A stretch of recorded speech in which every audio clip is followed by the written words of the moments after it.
Ok. Vamos para a página 66. Cuidados para uma apresentação decente dentro dos padrões divinos. Nessa caminhada toda de apresentações teatrais, algumas coisas assim que a gente foi percebendo, algumas coisas que a gente fez que deu certo, outras que deram errado, né? E com isso, assim, a gente criou alguns conselhos, algumas dicas, né? De questões que podem prejudicar a apresentação, né? Principalmente por causa das questões dos padrões divinos, né? A gente sabe que quando a gente está trabalhando com teatro, levando a palavra de Deus, a gente está mexendo com o mundo espiritual, né?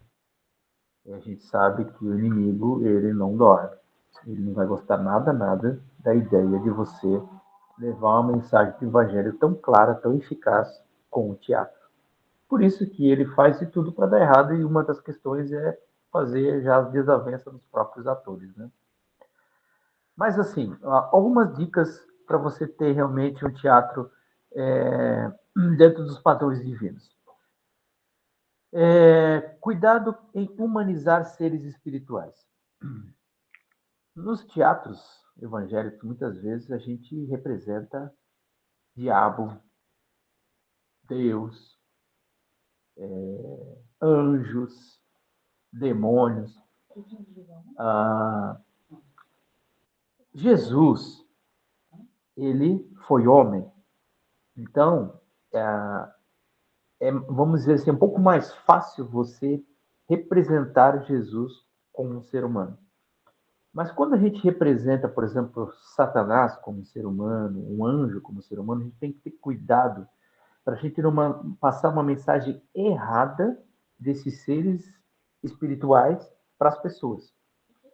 Porque já chega, né, toda aquela ideia que já se passa de Satanás, do diabo, que ele vem para assustar, para amedrontar, e que ele tem chifre, as pernas dele são de animal, né, tipo de cabra e tal, ele é todo assustador, aquela coisa toda, tem um rabo e tem um garfo, que é um tridente.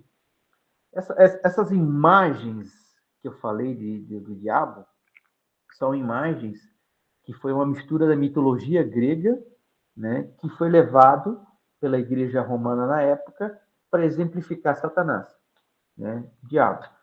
Isso não tem na Bíblia. Tridente não tem na Bíblia. Tridente aquele garfo é algo da mitologia grega, né? Então, um deus deles, né? Tem o Zeus, né? Tem o deus que é dos mares, né? Ele tem esse tridente.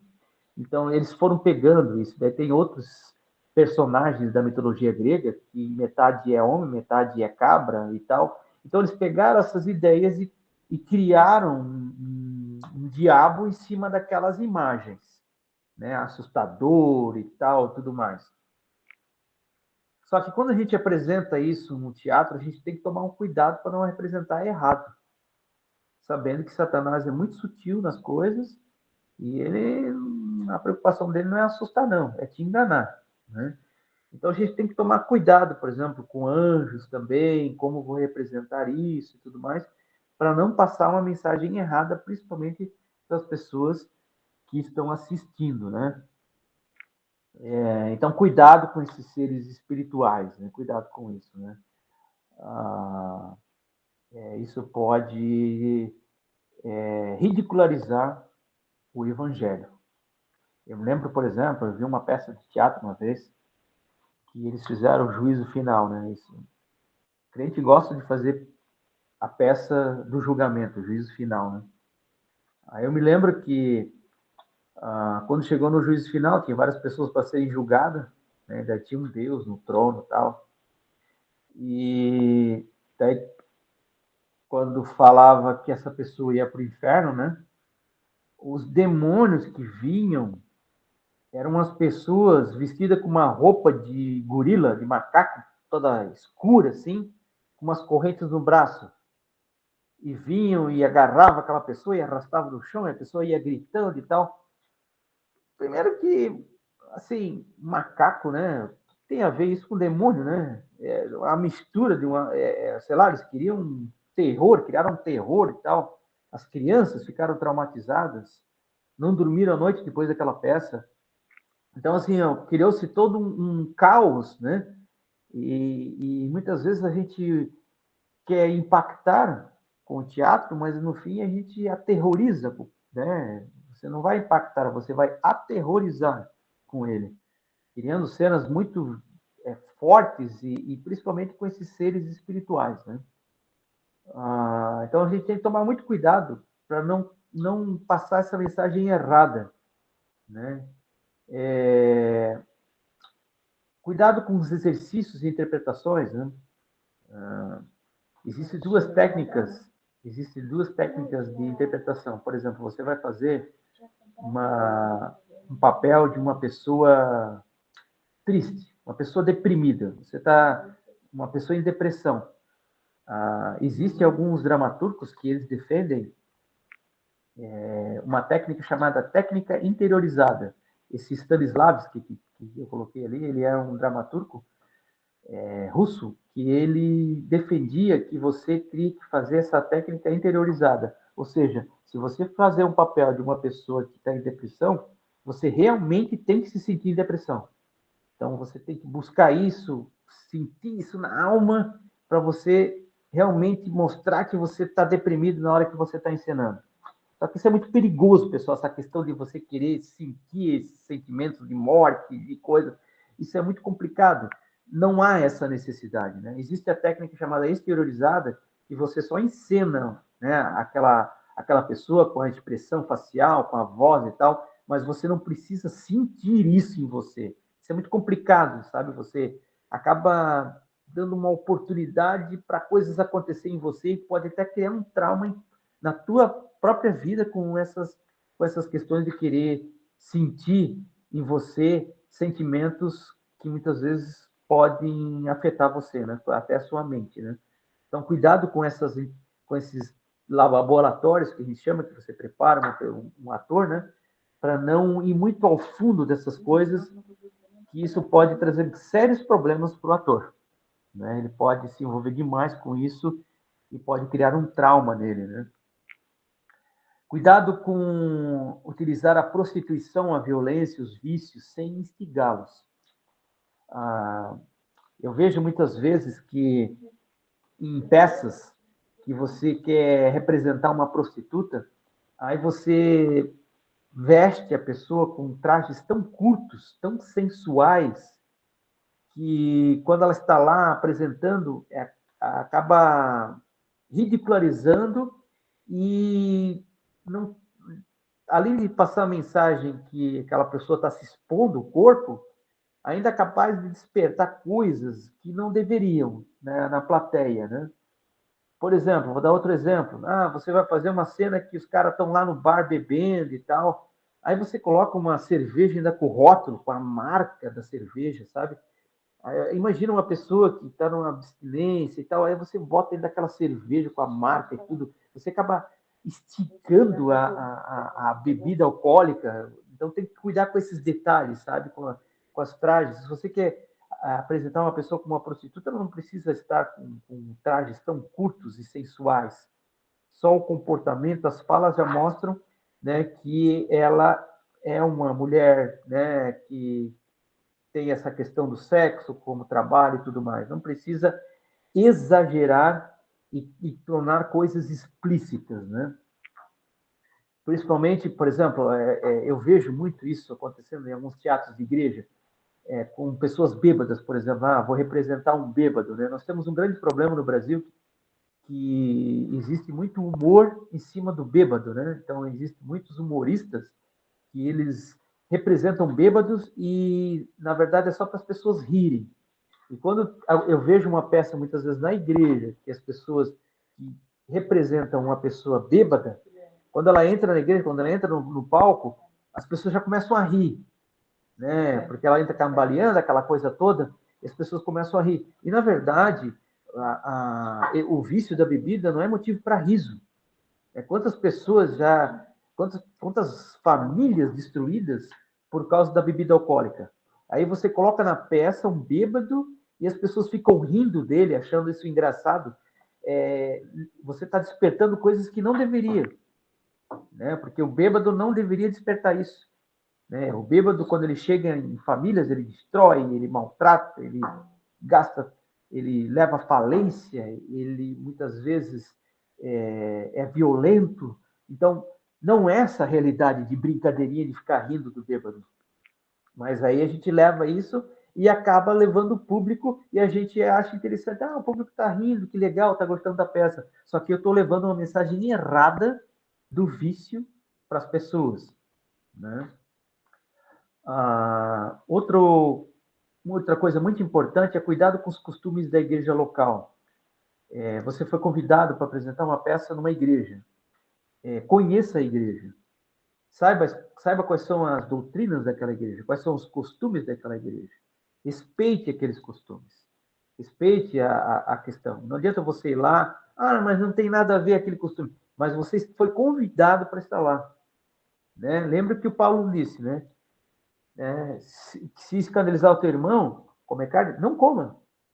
Porque saiba que com esse escândalo não adianta, você vai só criar barreiras e não vai trazer benefício nenhum. Então, se alguma coisa, alguma vestimenta, algum traje, alguma coisa vai bater de frente com os costumes daquela igreja local, não faça. E não adianta você lá levar o evangelho e trazer esse escândalo, não vai resolver nada. É melhor não ir. Melhor não ir. Ou você respeita, né? Ou é melhor não ir. Diga, não vou, né? Ótimo. Então, é melhor assim do que trazer um escândalo, né? Ok. Vamos para a próxima página, que agora é o 13.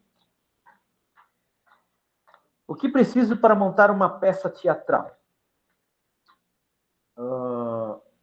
A dramaturgia, né? Você vai procurar uma história, uma peça, pode ter fala, pode não ter fala, pode ser uma pantomima, pode ter vários atores, pode ter um ator, você pode fazer um monólogo, né, que é um ator só, mas você vai precisar dessa dramaturgia, você vai precisar, então, eu decidi fazer uma peça que vai ter texto, então, mesmo que não tenha texto, você vai ter que elaborar a peça, né? Então precisa da dramaturgia, independente se vai ter texto ou não. Então você vai montar essa peça.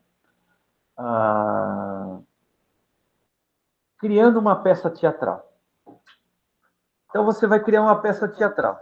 Digamos que você, o seu líder chegou para você e disse: olha, eu sei que você gosta tanto de teatro e tudo mais, eu já vi que você já fez algumas peças, então eu gostaria que você fizesse uma peça para o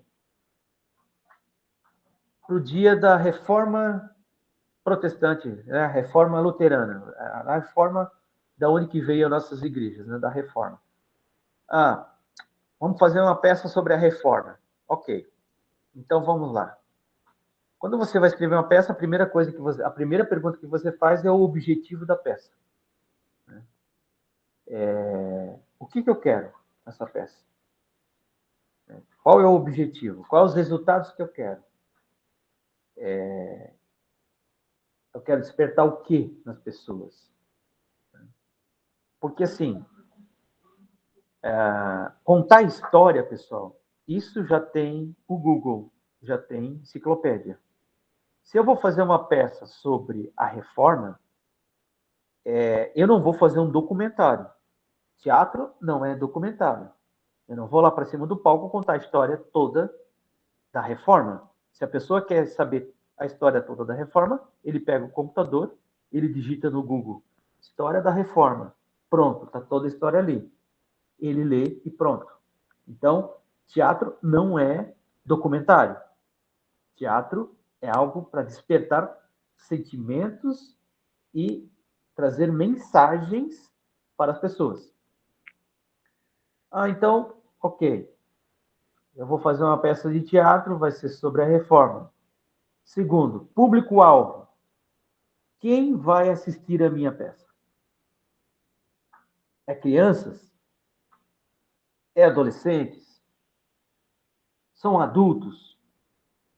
Ou é todos eles? Então, eu tenho que saber o público-alvo. São pessoas mais da periferia? São, eu vou apresentar dentro de uma universidade?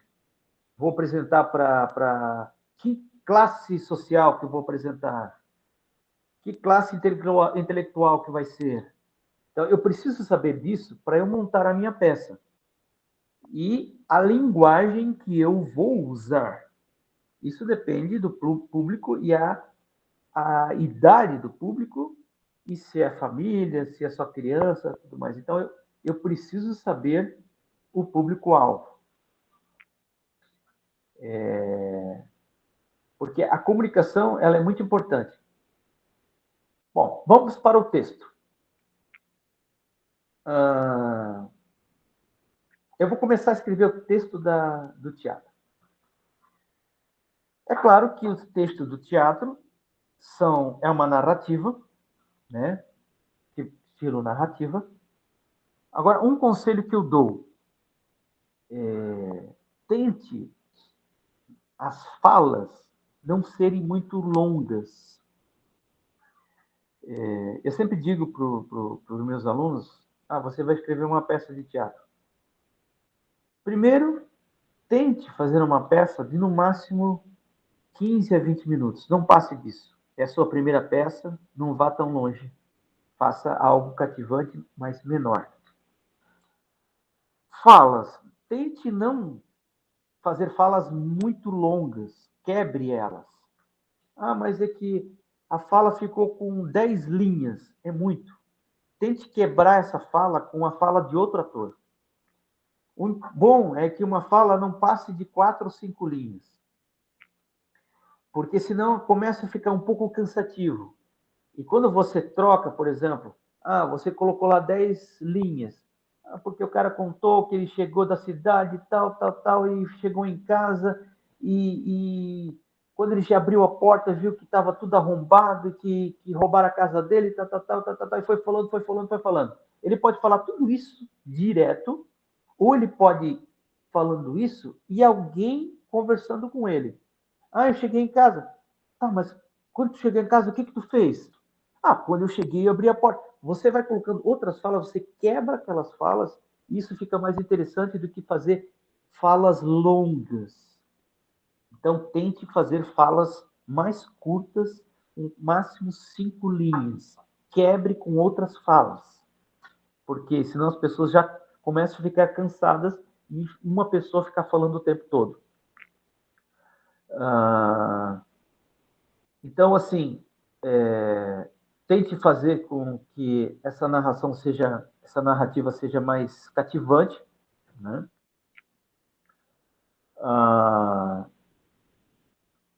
Quando você escrever a peça, tente saber quem vai participar já da peça. Eu, por exemplo, quando eu crio os personagens, eu já sei quem eu tenho à disposição. Eu sei quais são os atores que eu tenho à disposição. Então, quando eu vou escrever o personagem, eu já vou pensando quem eu vou colocar em qual lugar. Esse aqui se encaixa mais naquele e tal. Então, eu já escrevo num personagem já pensando quem poderia fazer. Já vendo o jeito de andar da pessoa, né? Até as limitações que a pessoa tem, né? Então, isso é muito importante quando você já tem as pessoas disponíveis que você pode usar na peça teatral. Quando você escreveu, você já pode contar com elas, né? O texto, pessoal, ele tem que ser um texto cativante. Ele tem que ser um texto cativante. Ele não pode ser um texto muito pesado. Ele não pode ser um texto muito pesado. E principalmente porque ele tem que envolver as pessoas, o público, né? Então, ele tem que ser um texto cativante. Como que eu faço um texto cativante? Eu faço um texto cativante quando eu envolvo algum conflito. Então, por exemplo, lá na página 69, você vai ver que eu tenho ali uma fórmula. que eu sempre gosto de usar. Conflito mais solução, teatro cativante. Então, é muito interessante o teatro evangélico porque tem que ter um conflito. Tem que ter algo que precisa ser resolvido, né? E aí é interessante que o evangelho vem para trazer uma esperança. Então, o conflito mais uma solução, teatro cativante. Faltam textos evangélicos? Faltam, né? A gente tem pouco ainda. O teatro ainda é muito novo, né? E ali embaixo está escrito, lembre-se, uma peça evangélica não deve ser uma lavagem cerebral de um elemento de coação, mas sim um instrumento de conscientização. Tá? Revista Juventude, isso é antigo, né? Acho que o professor Marcelo lembra da revista Juventude, né? Acho que ela nem existe mais, né? Na época que eu era jovem também, comprava muito essa revista Juventude. A escolha do elenco é uma tarefa também difícil, você escolher o elenco. Já falamos um pouco sobre como você pode escolher um elenco, né?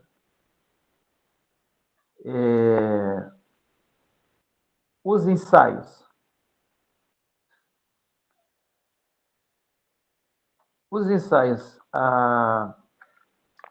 Uma das coisas que acontece muito é quando você acabou de escrever a peça, você pega, só dá as folhas para a pessoa que tem o texto dela. Você não dá o texto inteiro do teatro. Primeiro que você já quer economizar nas cópias, né? Não, então eu só vou tirar cópia das folhas que tem o teu texto. Eu me lembro da época ainda que eu não recebia nem a folha, eu recebia tirinhas. Era recortada a tirinha onde tinha o meu texto. Ficava, quem é que recebeu tirinhas de texto já? Vocês lembram disso? Você ficava só com a tirinha do texto para você decorar. Esse é um grande problema, porque o ator ele tem que ter domínio de toda a história que está acontecendo. Eu sempre digo que as pessoas perguntam para mim assim, professor, quanto que eu tenho que ensaiar? Quantos ensaios eu preciso fazer para realmente a peça estar pronta para a apresentação? Eu digo que quando todos os atores decorarem as falas dos seus colegas, além da deles, aí já está ótimo para você apresentar. Porque daí ele sabe toda a história na mente dele. E isso é muito importante. Então, o primeiro ensaio que você vai fazer,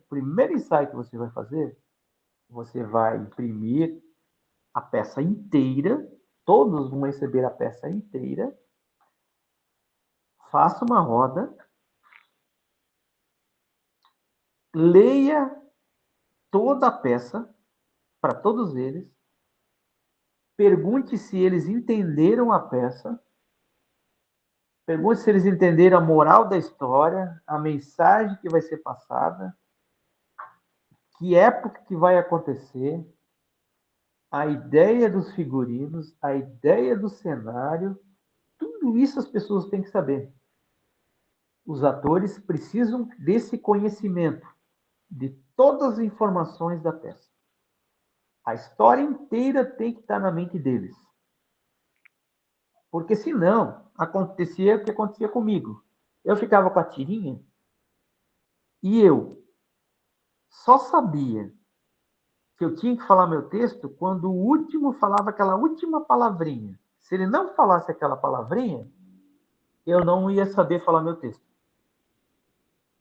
Aí tinha aquele problema, mas no final tu não falou a última palavrinha, daí eu me esqueci de todo o meu texto. Por quê? Porque você só gravou aquilo. Você não sabe nem o contexto da história, nada. Então, aí quando acontece um imprevisto, os atores lidam muito bem com tudo, porque eles sabem as falas deles, sabem dos outros, sabem o que tem que acontecer, sabe quem vai entrar depois, sabe como se adaptar, eles conseguem até sair do texto e voltar, né? Um professor de artes que eu conheci, ele disse que uma peça de teatro, ela vai se adaptando com o tempo. Uma peça de teatro, ela só fica boa depois de apresentada 40 vezes, porque a peça ela vai se encaixando, sabe? Você vai apresentando, as coisas vão se encaixando. Muita coisa que está na mente do dramaturgo, muita coisa que ele viu na mente dele e que foi feito no ensaio, mas quando chegou na apresentação lá, muitas coisas não funcionaram como deveriam funcionar.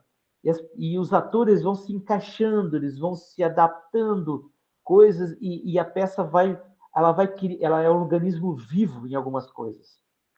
Existe digamos assim, uma licença de você fazer algumas adaptações pequenas e você vai se encaixando cada vez mais no personagem. Você percebe que o público reage mais. Você percebe, por exemplo, nossa, eu ensaiei um movimento com o meu corpo, mas eu percebi que o público não entendeu. Então eu vou fazer um pouco diferente. Então, o teatro, depois que você apresenta algumas vezes, ela vai se encaixando e a peça cada vez vai ficando melhor, né? Então, o primeiro ensaio é só para você entender a peça, todos entenderem a história, o objetivo, a moral da história, tudo. Depois, você começa a fazer os ensaios com leituras. E a leitura do texto da pessoa, por exemplo, você leia tua parte, leia a tua fala. Aí leu. Agora nós vamos trabalhar a tua fala. Onde você vai dar entonação?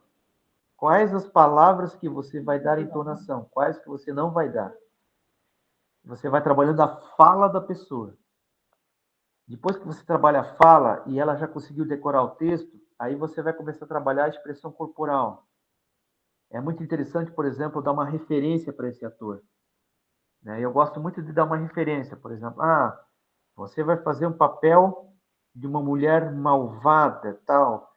Tem que achar uma referência em algum filme, né, em alguma série que tenha um personagem assim para a pessoa visualizar ali, ter uma ideia, porque esse laboratório ele é muito importante para trabalhar a expressão corporal, expressão facial, né, o jeito de andar e tudo mais. Então, os ensaios vão se desenvolvendo a esse ponto. Aí você começa a fazer a marcação, a posição, daí agora onde a pessoa vai ficar, qual o movimento, a posição no palco e tudo mais. E assim os ensaios vão acontecendo. Tem que fazer os ensaios que não seja algo muito pesado, pessoal. Porque normalmente os ensaios sempre são à noite, depois do trabalho. Eu lembro que, por exemplo, quando a gente ensaiava lá, na época que muitos dos nossos atores faziam faculdade, a gente começava os ensaios muitas vezes 10 horas da noite, e a gente ia até meia-noite ensaiando. Eles já vinham cansados. Então a gente tentava fazer um ensaio que ele fosse um pouco mais descontraído, para não ficar aquele peso, sabe? Aí as pessoas até gostavam de ir para o ensaio. Depois que você já fez muitos ensaios em que as pessoas já decoraram o texto, já sabe as expressões corporais que vão ter que fazer, sabe as entonações que tem que dar no texto, sabe a posição, a marcação no palco já. Depois que você já fez, que já está nesse desenvolvimento, tem um ensaio que a gente faz que é muito interessante, que a gente chama de ensaio exagerado. Esse ensaio exagerado é um ensaio que a gente faz com exagero em tudo. Então, por exemplo, se a minha expressão corporal é tipo ficar assustado, nesse ensaio exagerado eu fico desesperado, não fico assustado, fico desesperado, bem exagerado, tal, e você deixa o ator assim exagerar bastante, né? Por quê? Porque porque a grande dificuldade do ator é a expressão corporal. E quando você faz o ensaio exagerado, que ele exagera um monte a expressão corporal, quando ele for fazer de novo no outro ensaio, ele já não volta o que ele era antes. Ele sempre já vai fazer um pouquinho mais de expressão. Sabe aquele material que você estica, né? E quando solta, não volta já mais o normal, já fica um pouquinho mais largo? É isso que acontece com nossas expressões corporais. Você estica bastante, exagera bastante, depois já não volta mais ao normal. O ator já vai fazer um pouquinho mais exagerado as suas expressões. Então, a gente faz esse ensaio exagerado, ele acaba se tornando um ensaio muito engraçado, muito divertido, mas ele tem um objetivo de dilatar todas as expressões, a fala, principalmente porque tem atores que eles falam muito baixo, aquela coisa toda, aí no exagerado tem que praticamente quase gritar, né? E isso vai ajudando ele a se soltar, entende? Então, o pessoal ri muito,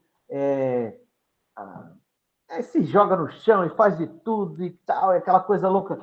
Então, isso tudo ajuda, esse ensaio exagerado ajuda para descontrair e ajuda para melhorar as expressões. Então, chega um momento que é interessante você fazer esse ensaio exagerado. Hoje, o nosso grupo, quando a gente começa os ensaios, eles já perguntam: quando que vai ser o ensaio exagerado? Porque eles amam, porque é muito legal, a gente ri bastante e é muito descontraído. Tá? Ah, já falamos sobre o momento com Deus, que a gente tem que ter, né, nos ensaios, né? Assim, dependendo do tamanho da peça, você vai precisar de mais pessoas ajudando na questão da técnica, né? Você vai precisar de pessoal que vai cuidar do figurino, figurinista. Você vai precisar de um cenógrafo que vai cuidar da, da, do cenário. Você vai precisar de uma pessoa para iluminação, que vai cuidar de toda a iluminação, das luzes, né?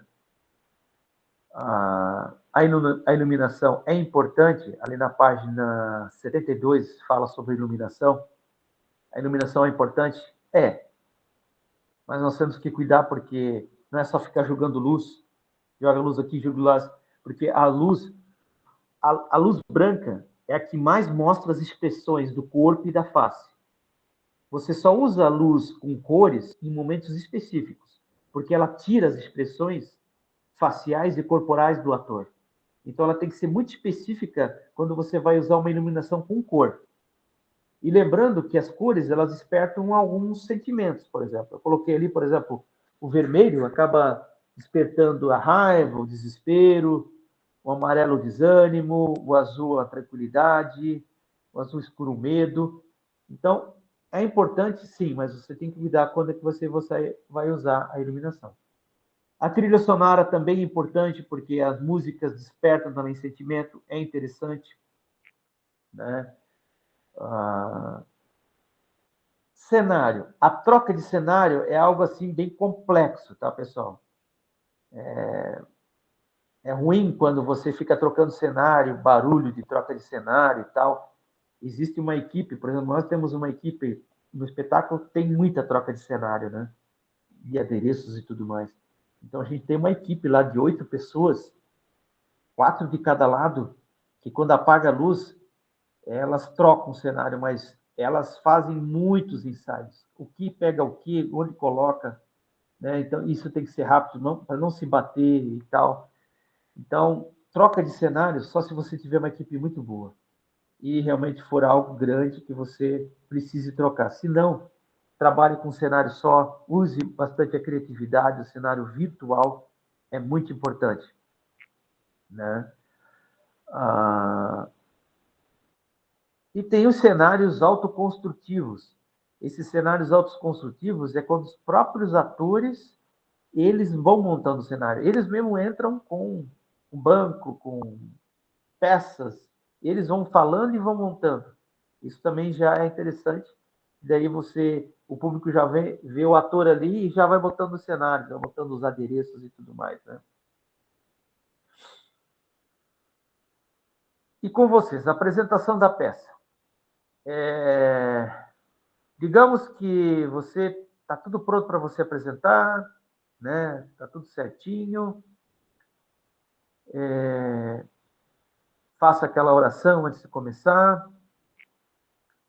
É comum você ficar nervoso antes de apresentar.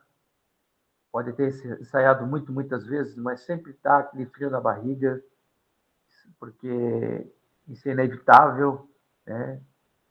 Então, só que é muito importante o pessoal que fica atrás da coxia esperando para entrar, eles se concentrarem, de preferência não ficar no celular, senão eles acabam perdendo a concentração até nas falas deles e quando eles têm que entrar, né? Eu gosto muito de colocar nos fundos, na coxia, papéis colados na parede com as cenas e o que entrar, o que levar. Não esqueça do seu adereço, tal, tal. As pessoas podem ler bem grande, porque muitas vezes tu tem que entrar com um copo e você acaba esquecendo, porque na hora é rápido, né? Então, você olha ali, está escrito, ó, não esqueça de levar o copo quando você entrar nessa cena. São coisas importantes e a gente cola tudo na parede, assim, né? Então, para as pessoas atrás da coxinha, a gente chama isso mapa de cena. No mapa de cena, você coloca ali, tal cena, entra fulano de tal e leva tal coisa, né? Isso é muito importante. Ajuda, né? E vocês, depois de apresentar, vem os aplausos, né? Se deu tudo certo, graças a Deus. Se deu alguma coisa errada, a equipe precisa revisar o que deu de errado, né? Agora, para baixo, nós temos a questão do personagem inesquecível, como criar um personagem com a personalidade e tudo mais. Eu quero passar agora para vocês, mais para baixo, deixa eu ir para a página que fala sobre como fazer uma história cativante. Vamos para lá. Pois você pode ler um pouquinho mais sobre as questões, como criar personagem e tudo mais, se você realmente quer escrever uma peça, né? É importante. Experiências que inspiram histórias envolventes. Lá na página 80. Coisas que as pessoas gostam que tem em histórias. E também no teatro. Romance. Vocês podem ver. Né? As pessoas gostam de ver algum romance, alguma coisa envolvendo um casal, algum romance, alguma coisa entre um homem e uma mulher, questão de, quem sabe, namoro, uma família que vai instituir, um romance. Essa coisa envolve muito, isso é muito interessante porque cativa o público, entende? Então, se você quer trabalhar com uma peça cativante, quem sabe o romance seja algo que você pode colocar. Ah, mas eu vou fazer uma peça de Jesus, como é que eu vou botar romance? Se você olhar, por exemplo, Chosen, né? Você vai ver que de vez em quando tem um romance ali. Pedro com a esposa, né?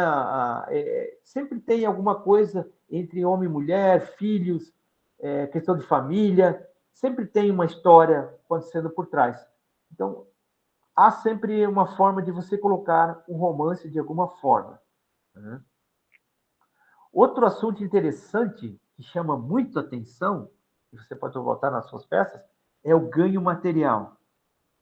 Todo mundo gosta de ver o cara enriquecendo do nada, né? Ganhou na loteria. Vocês podem ver, por exemplo, filmes, roubos de banco, essas coisas, como dá audiência, né?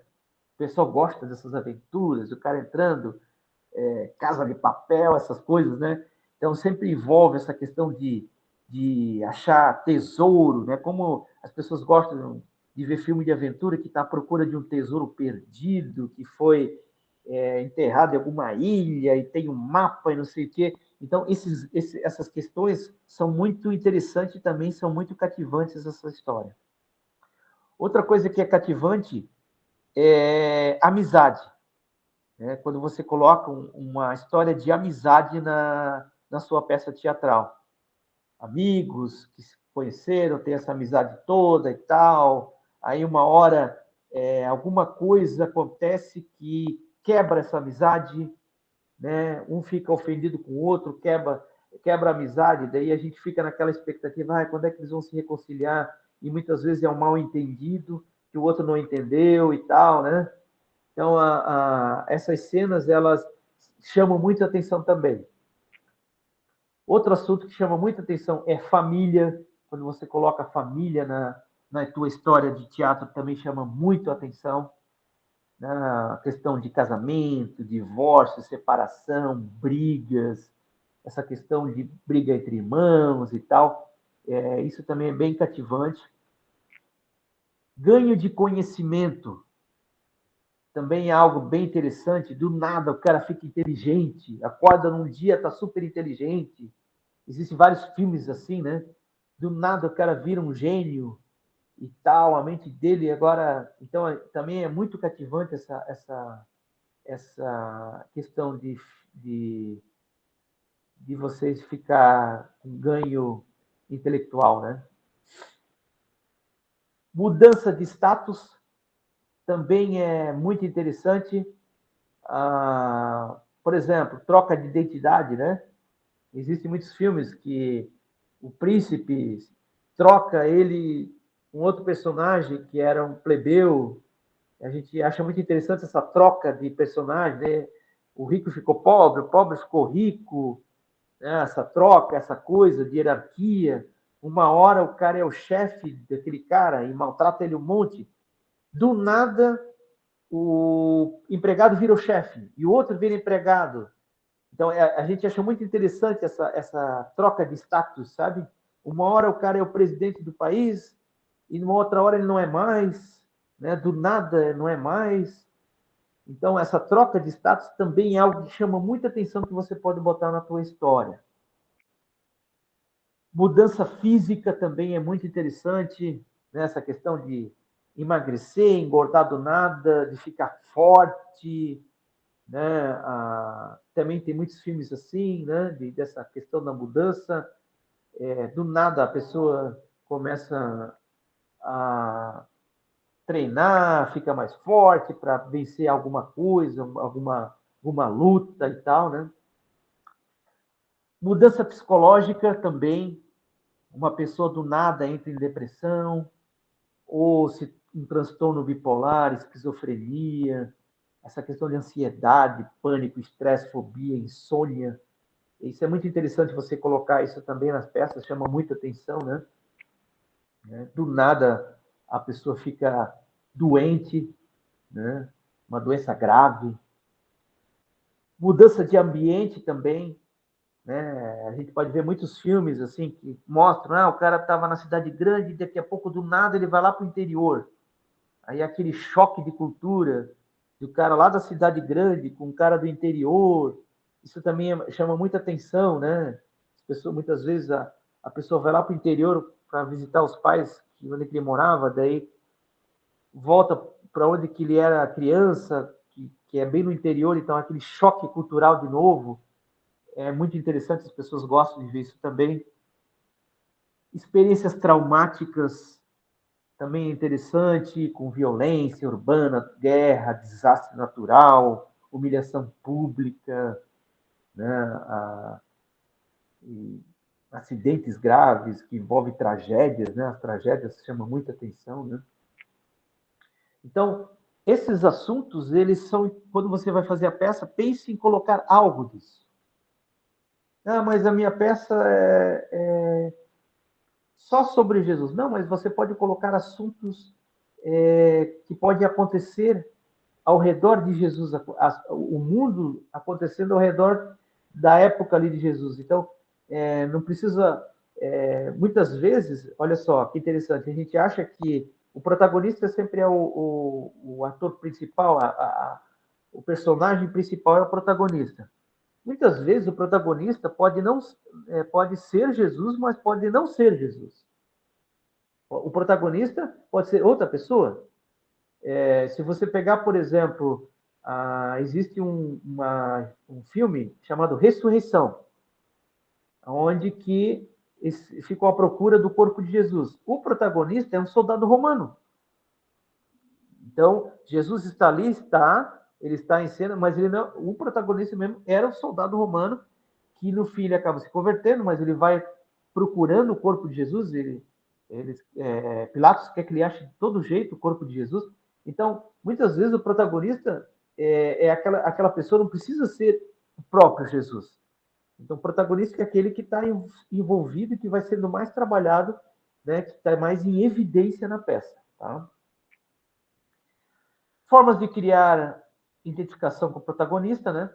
Então, lembre-se que se você tem um protagonista, você tem que ter um antagonista, né? O protagonista, ele tem um papel interessante e o antagonista também. Essa questão de ter um antagonista e o protagonista é muito interessante, porque o protagonista é aquele que ele quer chegar em um alvo, quer chegar no lugar, e o antagonista vai fazer de tudo para ele não chegar.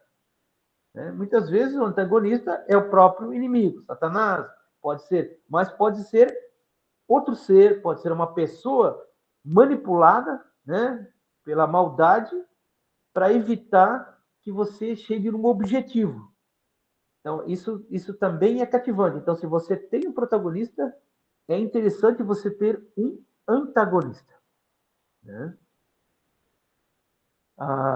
Eu falo um pouco sobre essa questão do jogo, né, entre o protagonista e o antagonista. Né? Bom, assim, pessoal, tem essas últimas páginas que falam um pouco sobre os personagens, que vocês podem ler depois, né? Explica um pouco sobre o protagonista. Lá na página 87, por exemplo, você vai ver que tem o protagonista, tem o co-protagonista, que é o que está perto do protagonista. Ele tenta ajudar o protagonista a chegar no objetivo, né? Aí tem o antagonista, tem o oponente e tem o falso protagonista. Muitas vezes você acha que aquela pessoa estava querendo que não chegasse ao objetivo e, na verdade, ela só estava fazendo fortalecer aquela pessoa para chegar lá no objetivo. Então, muitas vezes nós somos enganados, né? Depois se descobre que o cara não era o antagonista. Aí tem os figurantes e tal. Bom, isso tudo você pode ler e é muito interessante para você montar a sua peça teatral, tá? Eu sei que está chegando no final da nossa aula, não quero prolongar mais também. E, assim, esses nossos encontros, eu tentei resumir, assim, né, bastante o assunto dessa arte de fazer teatro. E, claro, tem assunto aqui para muitas aulas, né? Vamos colocar a palavra-chave protagonista, tá? A palavra-chave vai ser protagonista. E agradeço a oportunidade, né, professor Marcelo, né, de estar aqui lecionando artes cênicas, né, e me sinto honrado, né, de fazer parte dessa escola, aí, contribuindo, né, para isso. Então, agradeço mesmo a oportunidade. Espero ter trazido algumas informações que possa enriquecer, né, e também despertar o desejo de fazer teatro, né, que é algo muito especial, como o evangelismo criativo, né. Amém, professor Júlio. Com certeza, a gente não teve um quórum assim tão grande nessas aulas, porque está tendo muita atividade lá na região norte, né? Mas os alunos estão me falando todos aqui que estão assistindo. A gente já está vendo lá no canal do YouTube as visualizações, isso é bem interessante. E eu acredito eu tenho certeza absoluta que a gente aprendeu muito. Eu, a Marli, todos os alunos que tiveram aqui online, ao vivo, no caso, e os demais também. A gente quer agradecer porque isso é uma disciplina bem interessante, né, para o reino de Deus, para o evangelismo, e assim, dentro de uma abordagem que foi muito técnica, com muita responsabilidade, pela questão teológica também, como você falou hoje, que eu acho que isso é muito importante, né? A gente não vai apresentar qualquer coisa, mas que tem um embasamento bíblico também, acho que isso aí é de suma importância. A gente viu hoje aí que o teatro também não é só apresentação, mas também a gente é um retrato, né? As pessoas, a gente é um espelho, as pessoas estão vendo a gente lá, então também tem que ter a questão do caráter, desenvolvimento da personalidade. Então, as aulas foram magníficas, tá? Eu tenho, estão todas aí gravadas. Se vocês também depois quiserem disponibilizar para alguém, pode compartilhar, isso não tem problema nenhum. Nosso canal não vai cobrar nenhum centavo por isso, que a gente quer mesmo propagar isso aí. E se sair alunos do nosso grupo que vão se encaminhar para essa questão mais do teatro e a questão dos bonecos, como foi falado hoje, e outros elementos aí, a gente vai ficar muito feliz, né? Daqui a pouco a gente escrevendo peças, montando uma equipe, né? E seguindo por esse caminho, a gente vai ficar muito feliz. Eu espero que dê tudo certo para o nosso tempo também lá em Belém do Pará, porque eu acho que isso vai ser uma coisa muito legal, divertida também, né? E essa ligação aí com vocês pessoalmente, porque eu sei que vocês têm esse dom para isso. Então, acho que vai ser muito legal num ambiente também diferente e exótico, que é lá em Belém do Pará. Aquele povo é muito especial, muito legal. Então, acho que vai ser uma interação sul-norte aí bem bacana. Então, professor, muito obrigado. Deus abençoe muito você, a Sabrina. A gente agradece muito por ter aceitado o convite de vir aqui lecionar para a gente, de ter construído a apostila também, né, que está aí disponibilizada para os alunos. A gente vai fazer como se fosse uma tarefa dentro do Google Sala de Aula que a gente tem lá. Eu vou montar e vou botar a disciplina lá de artes em seu nome. Eu faço lá uma tarefa rapidinha e vou botar aquele vídeo que você pediu para nós, né? Se você quiser criar alguma tarefa em cima daquele vídeo, você me fala, eu passo para eles, depois eles respondem num texto do Word, alguma coisa lá dentro do Google Sala de Aula.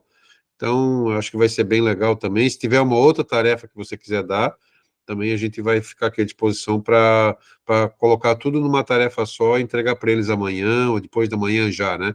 Para eles terem tempo de já fazendo isso e respondendo para nós. Então, no mais, é só agradecimento e que Deus abençoe muito vocês, recompense muito. Nós não somos um grande empreendimento educacional, não temos recurso para lhe pagar, né? Assim, em dinheiro, mas com certeza o nosso respeito, a nossa oração e o convite para você estar lá com a gente é o que a gente pode fazer de melhor agora, né? E procurar esperar que Deus venha fazer essas conexões maiores com aquele povo também lá, né? Que eles venham conhecer o Cristo, a CIA, Cristo em Foco também, né? Conhecer esse grupo aí maravilhoso que está caminhando tanto tempo aí para pregar o evangelho em vários locais. Então, só obrigado, Júlia. Deus abençoe muito você, tá bom? Amém, amém. Obrigado, pessoal, pela paciência, né? Eu vou confessar para vocês que essa experiência online, assim, foi a primeira vez, então eu não sei como é que me saí, né? Eu Então, peguei, ó, Júlia, só para tu ter uma ideia, quase todos os professores que falaram na nossa escola desde agosto do ano passado, quase todos foram marinheiros de primeira viagem. E foi muito bom. Foi muito bom porque também foi uma experiência para eles estar falando online. Porque quando a gente grava, né, ou escreve, que nem você escreve uma peça, vocês escreveram o livro da apresentação de 2023, isso fica eternizado, né? Então é uma coisa registrar esses momentos legais, esses momentos que a gente aprendeu tanto. Eu acho que isso é muito bom. Por mais simples que seja, eu acho que a gente coloca na história um pouco mais da gente, né? Então eu acho que foi muito legal. Nós também no início a gente apanhou um pouco para mexer e gravar e conseguir construir essa sala online, mas hoje a gente já está um pouquinho mais batido, já estamos conseguindo se virar melhor e ajudar os professores, né? Os alunos também. E a gente fica feliz que, nesse meio tempo, muitos alunos também já estão sendo professores e já querem ensinar, já querem participar, né? Vai ter alunos aqui, mais 2 alunas que vão ajudar a dar aula sobre louvor e adoração e missões, e outra que vai falar sobre teologia e sexualidade e missões. Então, é tudo coisas que foram acontecendo no meio desse 1 ano da nossa simples EAD, né? Então, mas foi muito bom, tá? Não se preocupe, porque as aulas foram boas, você pode se rever, né? Lá no canal do YouTube. Eu faço às vezes isso, a Mali também faz, ela assiste de novo os vídeos dela para ver como é que foi a aula, para ver se a gente falou alguma coisa errada, depois a gente corrige. É legal isso, né? É uma coisa, embora a gente não esteja dentro de uma classe presencial, mas é muito interativo, né?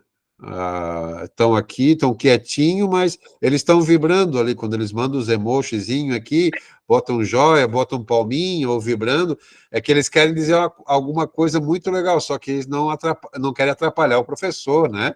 São todos educadinhos, respeitosos, mas no final a gente às vezes está até aqui rindo e vibrando. Que nem na aula de hoje, quando a gente assistiu a primeira peça ali, a gente riu um monte, né? E eu tenho certeza que os outros também riram em casa, porque é muito legal. Então, ela é interativa, mas a gente está guardando, está dentro da gente, gritando, ou rindo, ou chorando, ou falando, né? Porque a gente não quer intervir a cada momento da aula, mas eu tenho certeza que os alunos estão gostando bastante, eles têm dado um retorno muito positivo para nós de cada disciplina, e não foi diferente essa de arte, teatro e missões, porque a experiência que vocês passarem, a apostila que vocês vão disponibilizar, é um material muito grande para eles. Disponibilizou o filme também, né, a gravação da apresentação de 2023, poucas pessoas fazem isso, né? Então a gente entende que mais do que o que vocês fazem, vocês também, assim, de forma gratuita, generosa, também estão repassando o que vocês já aprenderam ao longo do tempo para nós, que somos aí marinha de primeira viagem no teatro, né? Alguns aqui no grupo têm uma noção, mas eu acho que nessa pegada, assim, mais técnica, mais responsável, assim, né? E desafiadora de fazer um teatro bem feito, eu acho que o pessoal entendeu claramente o conceito, né? E o desafio. Amém. Então tá, Amém. eu vou terminar aqui a gravação agora, daí a gente vai bater a foto em seguida, só um instante.